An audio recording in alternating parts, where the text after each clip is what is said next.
3 blushes stand before me, but which one is for you? 3 of my favorite brands have come out with powder blushes in the past couple months. We have the new Kosas Baked Powder Blushes, the new Saie Baked Powder Blushes, and the brand new Get Set Blushes from Tower 28. I have reviewed both of these separately, but just to start off, these are a very similar formula. Both of these are baked formulas. You can tell that they're both rounded, and I believe that they're both baked in Italy, as most of the baked products on the market are. The difference here is the obvious look of the product. You can see that there is a lot of veining in the Kosas one that has like a highlighter shade in with this already sort of mattified shade, and it gives you a really glowy finish to the blush. This is basically this if you mixed the pigments together. So the Saie powders are also giving this kind of glowy shade to it, but it's just slightly less glowy than the Kosas. Again, very similar formula, a little less glowy, a little more glowy, and I also think that Kosas has a bit more shades and a bit more variety in what they're offering. Then we have Miss Tower 28. These are the Get Set blushes. I have 2 shades here.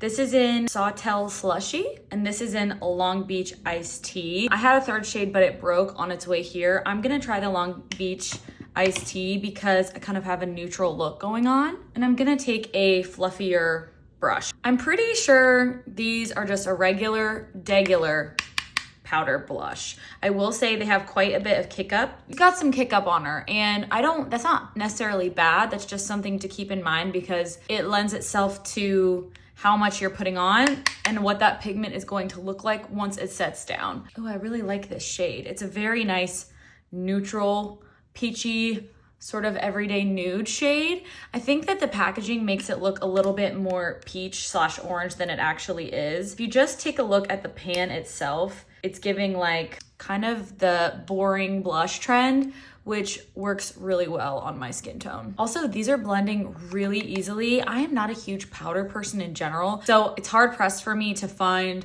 a good powder blush that doesn't leave those stamp marks on the skin.